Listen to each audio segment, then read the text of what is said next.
Moscow is claiming that Russian President Vladimir Putin held talks with the leader of the Wagner Mercenary Group and his commanders days after the group's failed mutiny. And a Kremlin spokesman said the 3-hour meeting took place on June 29th and ended with the Wagner forces pledging loyalty to who else? Vladimir Putin.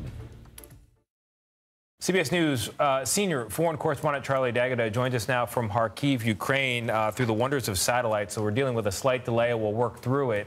Charlie, what do we know at this point between this quite bizarre-sounding meeting, actually, between Putin and Prigozhin? Yeah, well, Tony, that plot thickens. So as we understand it, and this is from the Kremlin itself, Dmitry Peskov, the spokesman, who said, yes, this meeting took place. It was 5 days after that.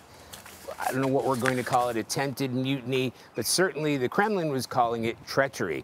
And the meeting took place between Prigozhin and Putin and a number of commanders of the Wagner Group. Now, why the statement has come out now, possibly to suggest that President Putin still has some control or is still manipulating the Wagner Group and Prigozhin himself. But this wasn't really a kiss and make up, because as we've reported, a few days ago, we saw a raid, allegedly a raid of Prigozhin's house. There are all kinds of weird things that popped up, including a collection of wigs. Now, that came from Russian state TV. And we haven't seen Prigozhin himself. And this is after Belarusian President Lukashenko said he's not here, he's gone back to Russia. What we haven't seen is Prigozhin. So we always have to wonder and only speculate exactly why these statements come out. But we do know that came from the top. So this is the Kremlin saying, yes, President Putin met with Prigozhin 5 days after that coup, alleged mutiny, whatever we want to describe it as, which suggests that they still want to control the narrative here. Sounds like it. Charlie, the U.S. is planning to send controversial cluster munitions to Ukraine. This morning's story that you had on CBS Mornings is one of the most captivating, impactful stories I've seen in a long time, and I urge people to find it online. And you were focusing on the impact of these weapons that are being used by Russia. Can you talk to us about what that is, what you found? Yeah, Lilia. First of all, we have to point out that these weapons, these cluster munitions, cluster bombs, are used all the time here. In fact, Ukraine is accused of using them. And when I say they're used all the time, we just got back from the front lines of eastern Ukraine. We saw whole piles of them there. These are recovered cluster munitions.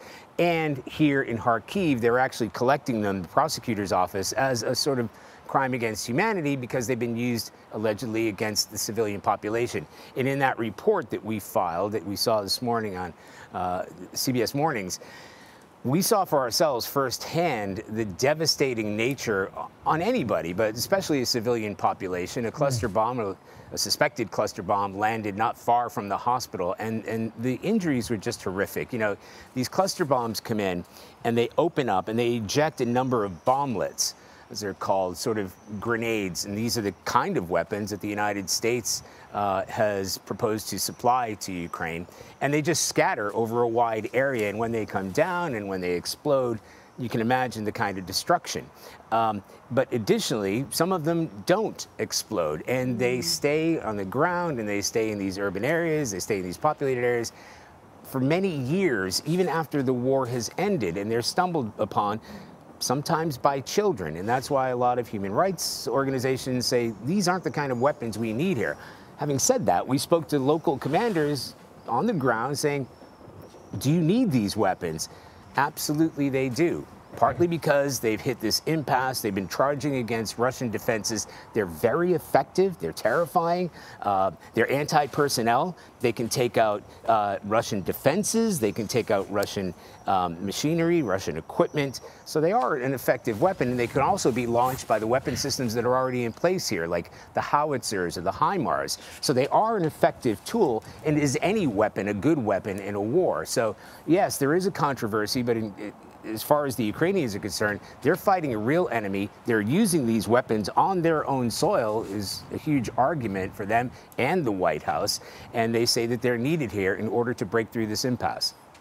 Yeah, they're fighting to retain that soil, to keep their country, and problem number one is beating back the Russians. Problem number two can be cleaning up the cluster munitions that remain after the fact. They want to keep the country in the first place. Charlie D'Agata continuing his extraordinary reporting from Ukraine. Charlie, thank you very much.